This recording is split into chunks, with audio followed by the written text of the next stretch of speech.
What's up, Fit Rich fam? It's your host, Justin David Carl, aka Dragon, aka your favorite life alchemist. So, this is my second solo podcast, and I just got to tell you right off the bat, I've been procrastinating and putting it off because I find it so much easier when I have a guest to just connect with guests, focus on the guest, and really dig deep into their story. And essentially, it is less about me and infinitely much more about the guest. Then contrast that with thinking about just talking myself and sharing my own ideas. It's scary. And I'm sure it's one of those things that the more I do it, the better I will get at it.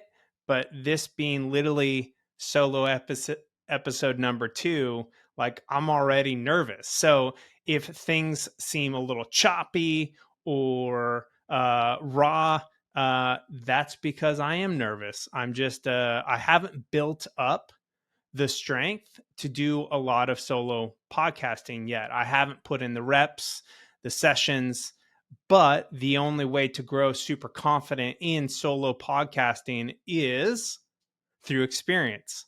I got to put in the reps, I got to put in the time, I got to put in the effort. So this is solo episode number 2. And what I thought would be really valuable for the audience is to reflect on 1 year of podcasting, share my learnings, and share the insight and just all of my experiences, my mistakes, and so much more.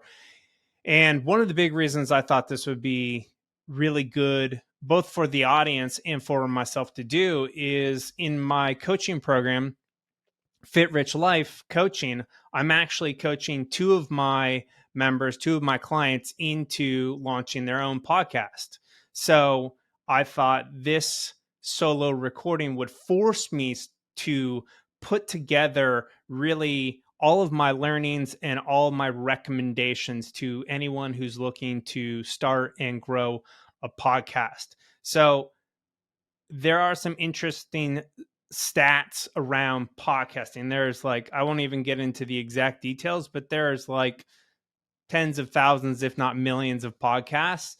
And most people don't get past like 3 or 4 episodes. And most people definitely do not get past a year of podcasting. So I put this particular show together because I wanted to really set anyone up for success, anyone who is looking to potentially start a podcast and not just start it, but continue it. So I'm a little over a year into my podcasting journey. This will be episode 57. So I've pretty much without fail released every single week, minus I think 1 week I missed. And that was in part due to the rebrand. I went from Alchemize Life to Fit Rich Life. And that just took a little more time and energy than originally anticipated.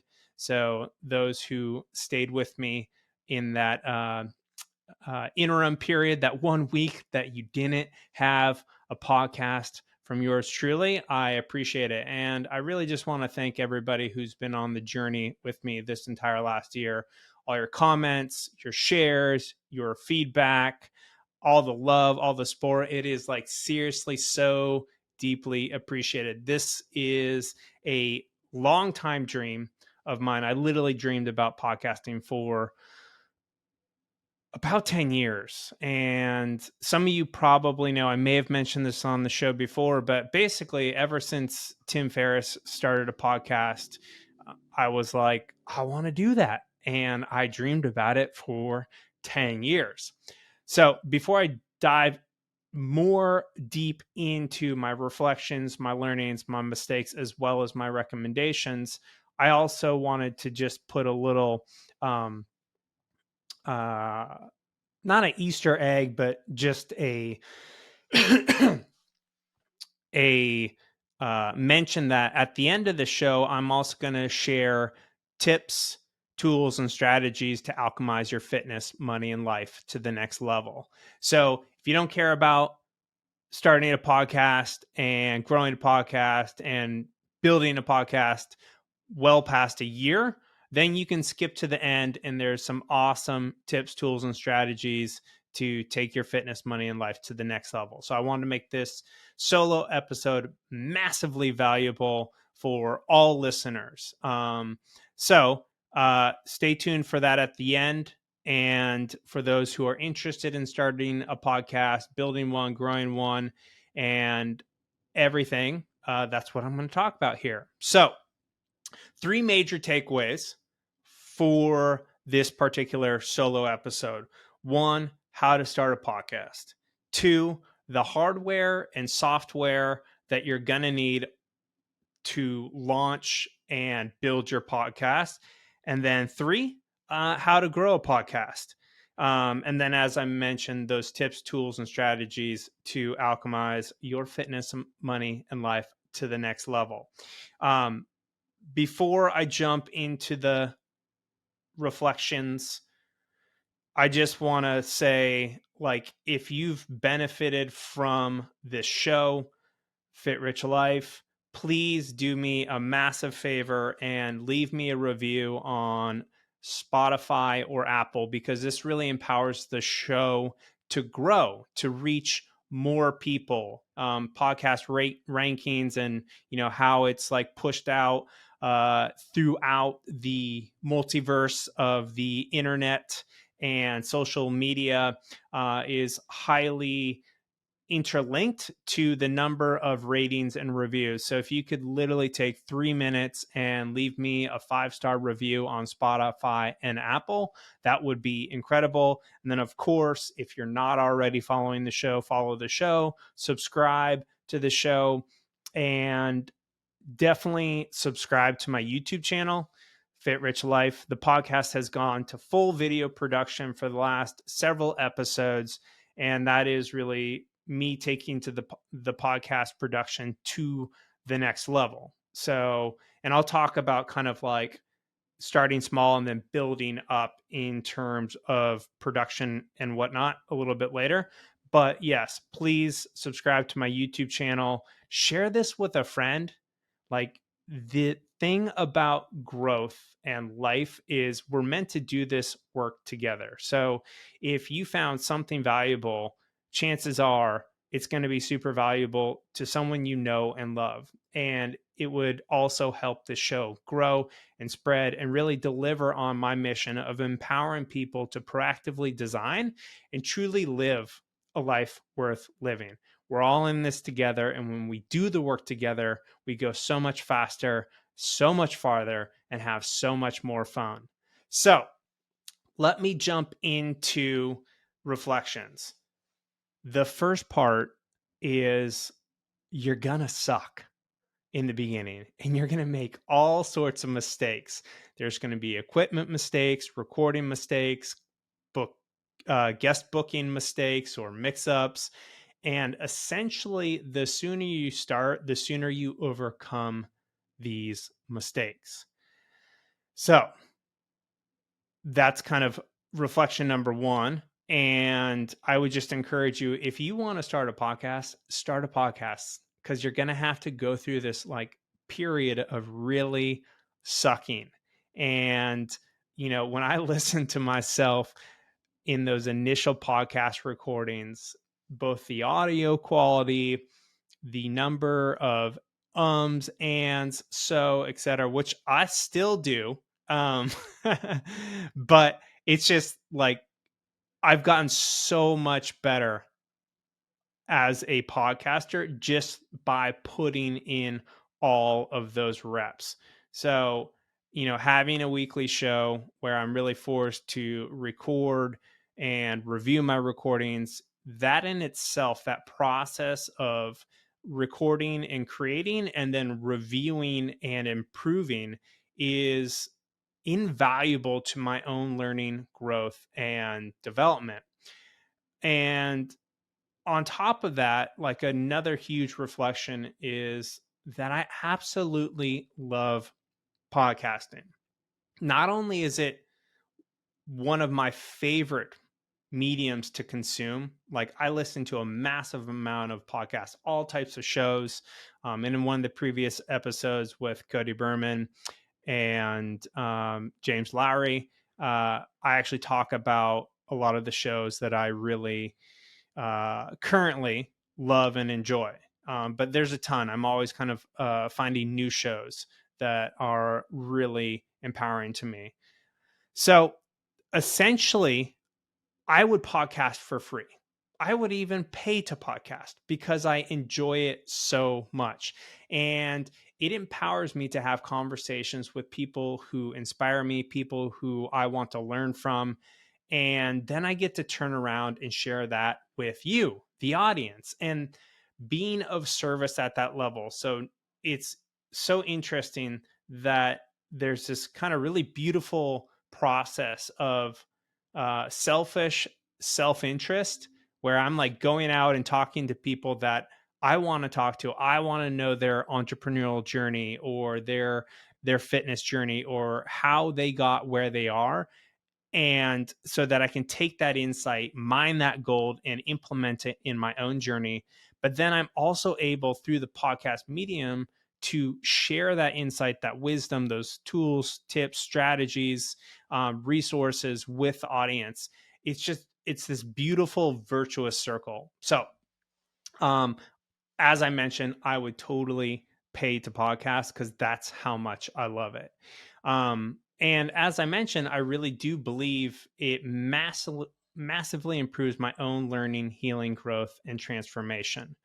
There really is something magical about co-creation with guests. And this is, I'm a firm believer in the process of alchemy, which in my definition is the seemingly magical process of combination, creation, and transformation. So by sitting down with a guest and sharing the mic and going through their story and combining my ideas with their ideas and their journeys and their reflection, we are able to create this empowering piece of art or creative content called a podcast. And this empowers not only me to transform, but also the guests and, also the audience, but even so, like the guests, because there's something beautiful for the guests. And I've been guests on other people's podcasts since I started podcasting. And one of the really incredible things is the own insight and crystallization of your own ideas, as well as new ideas and new insight that comes up when you're being interviewed by somebody else. So I know this happens to both the guests and it happens to me when I'm a guest on other people's show. So here's those are kind of like initial reflections. And I'll talk more about this at the end, but like podcasting takes a lot of time and energy. So I know it seems so simple, like you just sit down in front of a mic and ask people questions. But if you want to be good, the amount of preparation that goes into every episode is a lot, for somebody like me who deeply cares about the guests that come on the show, as well as even these like this now like second solo podcast that I've put together. So in front of me, you may see like if you're watching this on YouTube, my eyes kind of moving side to side. I have a bunch of notes that I've written out, and I've spent, already a number of hours just reviewing and reflecting on my last year of podcasting experience so that I can kind of like organize my thoughts, put it together, and then share it with you here. And I would say, probably estimating that I already put in, I don't know, 4 to 5+ hours in preparation just for this alone, just thinking, notes, writing out the notes, reflection, refining. And I would say for every single guest, I'm spending anywhere between 4 to 10 hours preparing for them. And it maybe even longer than 10 hours if they've written a book that is much longer. Because anytime a guest has written a book, I will make sure that I read that book. I will also do a significant amount of research online just about them to really ensure that I know them. I will listen to their interviews on other people's podcasts because I want to both take some of those key pieces that they discussed on another podcast, make sure that's in my podcast, but also really make sure that I'm cultivating new conversation for my audience so that if they listen to an interview with a guest on my show that they've listened to on another show, they will get additional insight, additional information, novel, thoughts and ideas from the guest so that it's not just like listening to the same story or insight or information over and over again. Now, I do believe in the power of repetition when it comes to learning. So, repetition is the mother of skill and is fundamental to both learning, taking that learning, incorporating it into your own life, and then implementing it into action. So, um, essentially, it takes a massive amount of time to prepare for a podcast and then host a great podcast show with a guest on it. And then there's also, the back end of it. So the back end of it can also take a ton of time in the post production, whether you're doing the post production yourself or working with a production team like I do.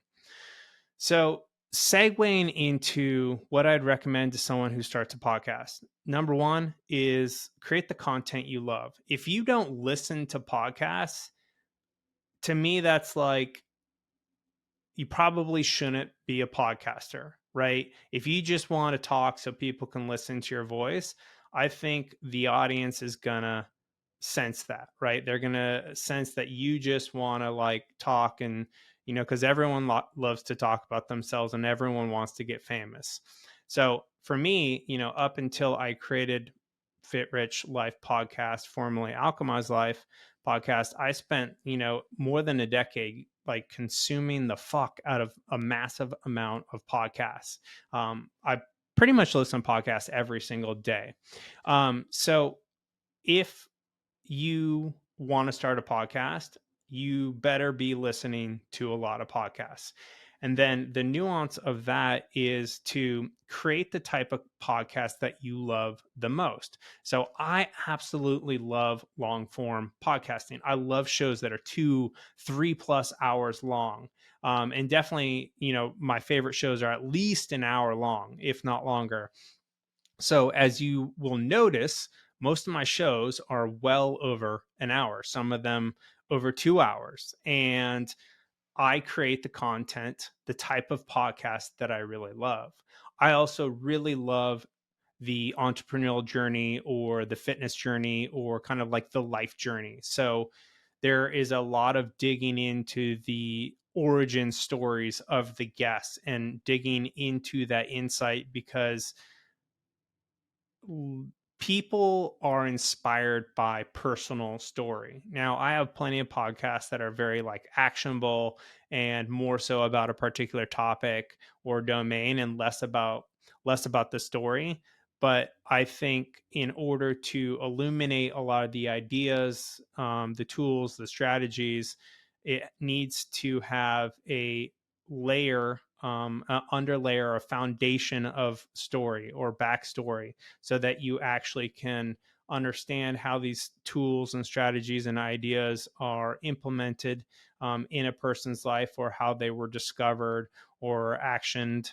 And so I really believe in sharing stories. So you'll notice pretty much most of my podcasts with guests, we're like digging into their story or stories. The next recommendation is to pay for post production and publishing. If you've spent more than 1 month telling yourself that you will learn how to produce and publish, then stop kidding yourself and just pay someone to do it for you. Otherwise, you'll keep dreaming about it for about 10 years like I did. No joke. I told myself every year, oh, I'm going to learn how to do post production. I'm going to learn how to like put up a podcast. And then eventually I said to myself, shortly before my 40th birthday at the beginning of 2022, my birthday is at the end of April. And I was just reflecting in January of 2022, what am I going to do this year so I'm not in the same place at the beginning of next year? And for literally 10 years, every year I'd be like, oh, I didn't start that podcast I've been dreaming about. And then I would like beat myself up about it. And so last in 2022, I literally just decided, okay, I'm just going to pay for post production, and I'm going to pay for someone to, publish it and put it all up for me. So if you're interested in post production, you can drop me a note on Instagram or one of the social medias, and I'd be happy to introduce you to my production team. So again, if you've been telling yourself for more than 1 month that you're going to learn how to do the post production and the publishing, just pay for it. You will save yourself potentially up to 10 years of dreaming, and instead actually start living your dream. The next recommendation I would give is to build up a recording bank. So before you launch your podcast, before you publish episode number 1, pre-record 4 to 8 episodes before you even publish your first episode. That way, when you start, you'll not have to freak out about getting the next recording, because one of the most important things to growing a podcast and having a podcast is sticking to a regular publishing or publication or posting schedule. So for me, I chose once a week because I wanted to really do long form podcasting, knowing that if I ever wanted to add additional publication days, like if I wanted to do 2 shows a week or even 3 shows a week, I could add that in. But that is a whole nother conversation, which I'll get to in a minute. But basically, once you start your publication, after you have that bank of podcasts recorded, you're going to want to always be filling up your recording bank. So unless podcasting is your full-time job, stuff is going to come up in life and work, the work that pays your bills, that will get in the way of your recording, and you will run out of guests to record with, and you will have weeks where you are unable to record with a guest. So that is why I also believe in having solo episodes that you can do. So, maybe your show is going to be just solo episodes of you talking, but if it isn't and you are planning on having guests, I think it is really smart to start doing solo podcasts so that you can fill those gaps. Like, for example, right now, like my podcast bank is depleted. Like, I'll just be totally honest with you guys. I had, for a long time, I had a really solid bank of podcasts recorded, but I got super busy with my coaching program and my work with my Stanford startup, and I just was unable to get more guests booked. And I know that's on me. So practicing or being prepared and recording solo podcasts, even if they're outside the kind of like different form of your regular show, I think that's a really powerful skill to build up. So that's what I'm doing here. I'm a year into my podcast, and I made it basically an entire year, more or less, with almost every single episode having a guest. This will now be episode number 2 as a solo podcast. So I'd say I did a pretty good job of always having a recording bank. But even after a year, I'm here depleted with a no podcast bank recorded. So I'm recording this solo podcast, but I see everything as an opportunity. So, within every adversity, there is the seed of a really great opportunity. So this was an opportunity for me to step more into solo podcasting and get more confident through experience. So that's what I'm doing.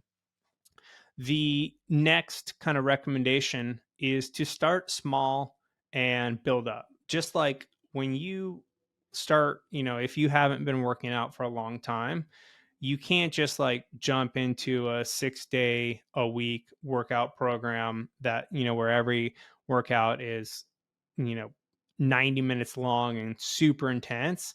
You need to build up your capacity. So I always recommend to people that you don't try to do multiple episodes per week until you get the hang of regularly releasing at least one a week for several weeks in a row, because you can always add more days and weeks once you find your groove, but it will be challenging both for yourself mentally, emotionally, to go from, releasing multiple episodes a week down to less episodes per week. It'll also be confusing and frustrating to your audience. So your audience will get used to you releasing in a certain cadence, whether that's weekly or bi-weekly or, once a month, even, whatever. I really believe in order to grow a podcast, you actually have to release at least once a week. But that's my personal opinion. But the research that I've done really shows that it's that the consistency. So one way to grow your podcast a lot faster is to release more frequently. So there, Chris from Modern Wisdom, he's been doing 3 episodes a week for multiple years, and he basically released 3 episodes a week for, I don't know, I think he mentioned 3 years before he really ever got traction. So that is one strategy to grow faster, is to release more frequently per week. But you have to keep in mind that, again, if you're financially independent and you can dedicate all of your time to podcasting, then that may be a viable solution for you. But if you're somebody who has a day job or another career outside of podcasting, it's probably a lot smarter to start small and then build up. This leads me to my next recommendation, which is to start with the least amount of production and then scale up over time. So, for example, just start with audio, then scale to video later. The higher the production, the higher the barriers to launching. Plus, before spending all the time and money it will take to create highly produced shows, um, you're going to want to make sure that you're going to stick with this for the long run. So this is what I did. My first entire year of podcasting was audio only. And I also released on YouTube, but it was no video. It was just like a cover of the podcast episode, like a picture of it, and then audio only. And it was only after an entire year of podcasting that I actually started going to full video production, because again, I wanted to make sure that I was in this for the long run. And production for video costs a lot more than audio only, so that's another factor to think through. The next thing I would mention is I guess one more part on that. Like, you want to make sure you actually really enjoy podcasting, right? So, like, if you start small and scale up in terms of production value, you're going to save money. You're going to create more content faster because there's less production to do.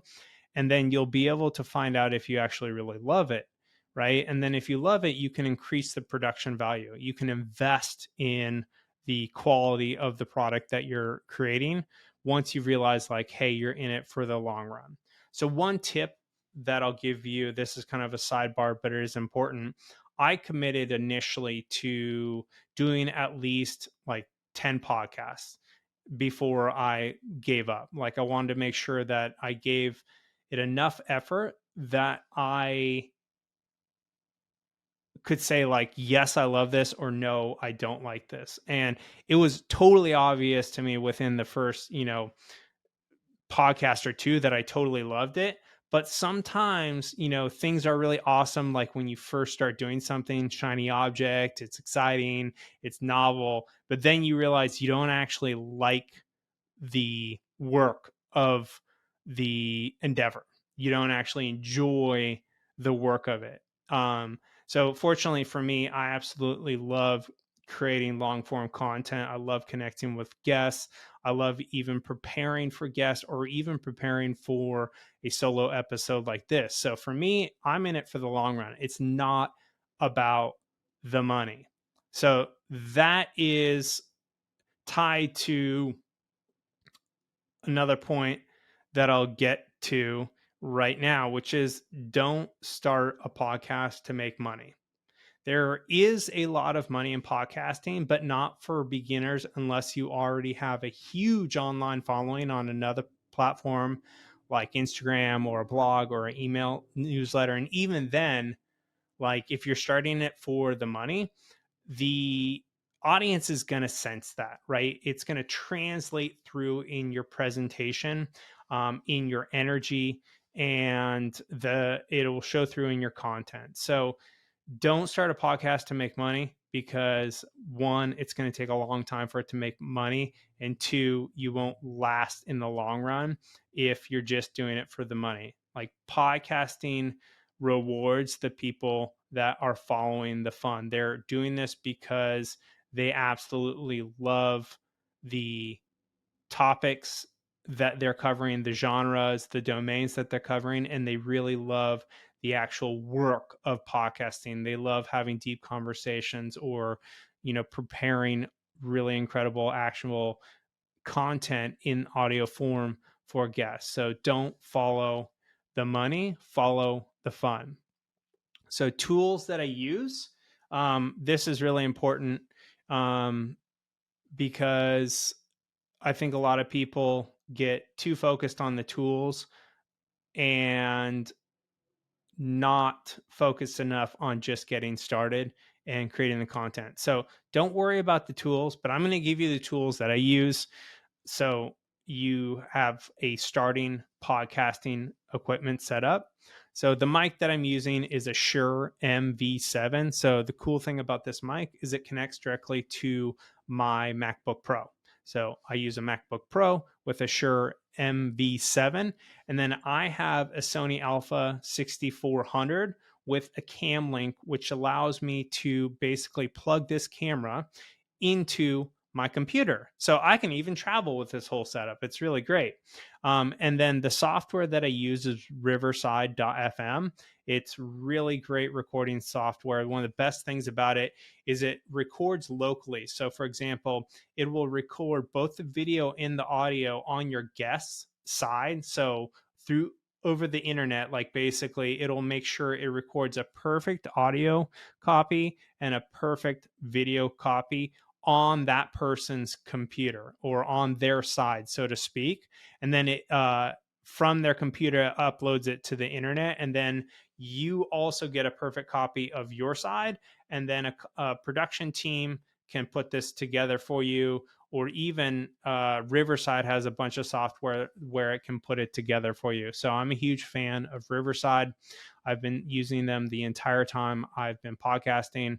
There are other platforms. I've just found it to be super reliable. And even when there's been a couple times that it's like sort of messed up, it also creates these great backup copies that I was able to salvage and still get the episodes completed. So knock on wood, so far, I haven't had any podcasts that I recorded and then had to re-record because I lost the audio or video files.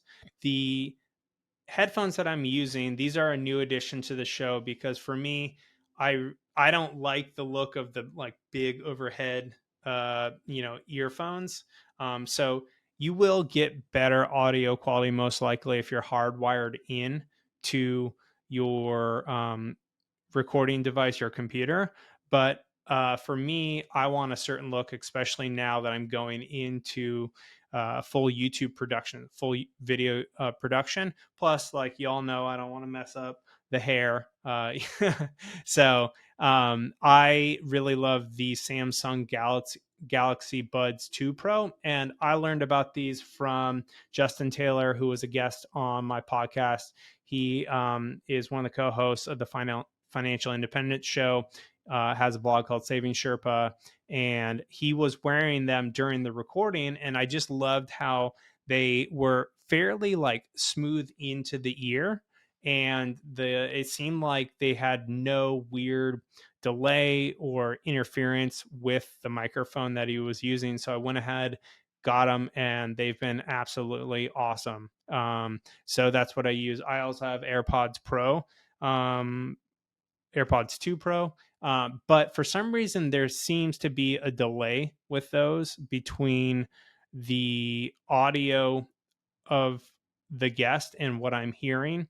And so that was causing problems. Plus the earbuds Pro, or excuse me, the AirPods are white, and as you can see, I'm looking for like an all black aesthetic. So you can use earbuds. Just make sure that there's no delay with the Bluetooth, because that can cause nightmare for your recording session, because when there's a delay and when the sound is delivered to either side, then you start talking over the guests. So um, essentially, that's the equipment that I use. I also have like a boom, like a crane that's connected to this mic, as well as some lighting. But in terms of lighting, you can just get a setup that works for your particular setup recording studio. I basically wanted to make sure that my lighting and my mic arm and all that stuff worked well with my desk, because I have a desk that goes up and down, so I can stand, I can sit, I can ride my bike, chair, etc., walk on my walking pad. So just make sure you have good lighting. That's also important. How to get guests: start with your personal network and the company, even the company you work at, right? So if you work at a company that has, maybe it's a really cool startup company or tech company, and you have access to the founder, that could be a great guess. Also, just start with your network. Chances are somebody, or went to college with somebody, or through work know somebody that has either a great story to share, wrote a book, super successful in some aspect of life.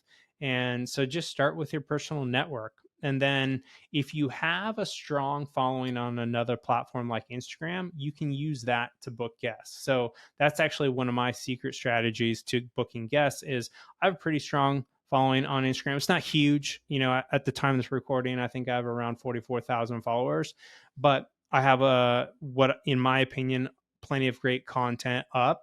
So when I reach out to guests on Instagram, they come I'm sure they take a look at my profile. They see that I have good engagement. They see that I have a decent following, and that I have good content. And so for the most part, whenever they actually see my message, because some people have get millions of DMs every day, I've been able to book some pretty amazing guests just through my Instagram, and then leveraging my own personal network. It's amazing. There really is this idea of like 7 degrees of separation. So the next kind of uh, recommendation is, if you already have a business or a service that you offer, or affiliate partners, like, use those as ads in your podcast, because I believe if you start without ads and then add them later, people will complain. But if you start your podcast with ads, people are just like used to that being a part of your show.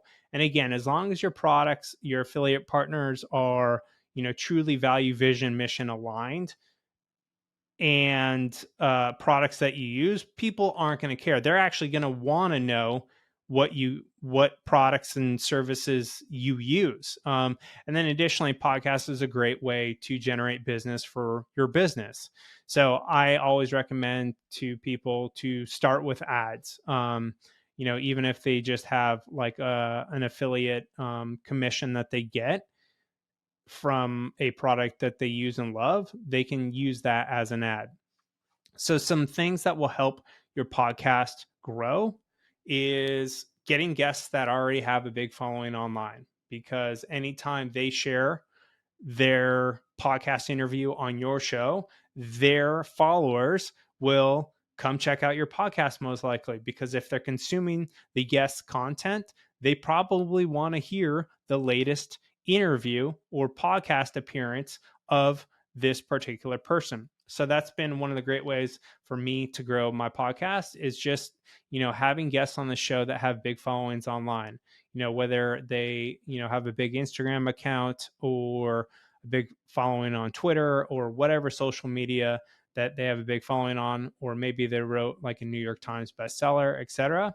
So that will help your podcast grow. So now I'm kind of transitioning into the how to grow your podcast section of this particular solo episode. Another great way to grow your podcast is to get onto other people's podcasts, because that's an opportunity for you to talk about your own podcast and invite people to come listen to it. Some other strategies is building and using an email newsletter. So since the beginning,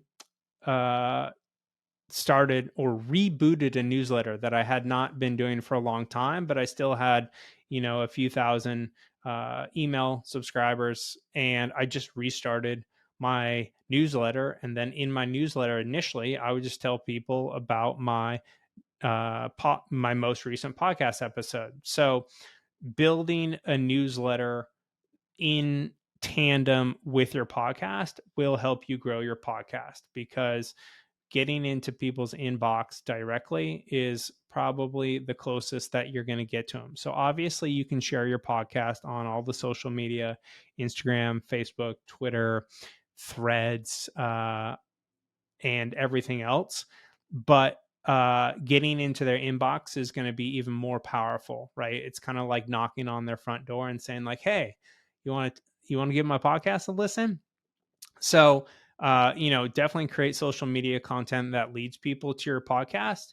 And then also in the beginning, just asking people, send your podcast to some of your friends, some of your coworkers, and ask them to listen to your show and leave you a 5-star rating. So in the beginning, you're going to want to ask your personal network of friends and colleagues to rate your show, because that's going to help grow the awareness for your show. And then you can always or also encourage your friends to share your podcast with their friends, their coworkers, etc. Another great way to grow your podcast is to do a podcast shout out exchange with another podcast. So I did a recording with Jordan Harbinger, who's a huge podcaster, and that was one of his recommendations for growing a show, is doing a podcast shout out. And then once you get big enough, you can join a podcast network, and this will really help you grow your show. So one last thought, because I got to wrap this up pretty soon here, is have a go-to podcast outfit so you don't have to think about it. Remove that decision fatigue. So I wear the same thing every time I do a podcast interview. So that's part of the overall branding. Kind of my themes are black and gold. Eventually I'll probably redo this backdrop to be a little bit more aligned with the show. But for now, it's a nice, beautiful color. It's a Van Gogh painting, almond blossoms, and but in regards to your outfit, I think there's a reason that like Steve Jobs and Mark Zuckerberg like wear the same thing over and over again, is because it allows them to focus on their creativity and not focus on putting that creative energy into picking out an outfit. Lastly, assume that your time and energy investment will be way more than you think it will be. So start small and scale up. And the last kind of recommendation is just get started. Do whatever you have to do to get started. Get that first episode out, build that podcast bank up, and then get that first episode out. Stop thinking about it. Like, this entire podcast about how to start and grow a podcast is completely worthless or just pure mental masturbation if you don't actually go start a podcast. Like, stop thinking about it for more months. Like, if you have a desire, just go do it. Even if you spend 30 to 60 minutes every day working on your podcast, that will empower you within a few short weeks to literally get that podcast launched. And one of two things will happen. One, you'll either get the podcast launched, or two, you'll realize this isn't what you're meant to do and you'll go do something else. And both are important, right? Because in order to follow your dreams, you have to work on them, right? You have to put energetic investment into them and take massive action on them. But a lot of times people will spend years, I did this, just thinking about it, dreaming about it, fantasizing about it, and you won't figure out if something is for you or not for you until you do it. So if you've been thinking about starting a podcast, just go do it. It's okay if you get like 3 to 10 episodes out and then quit. Then you'll know, hey, you weren't really cut out for it, or you chose the wrong format or the wrong topics, or there's something else out there for you. But you won't get to that point of figuring out that it's not for you until you get started.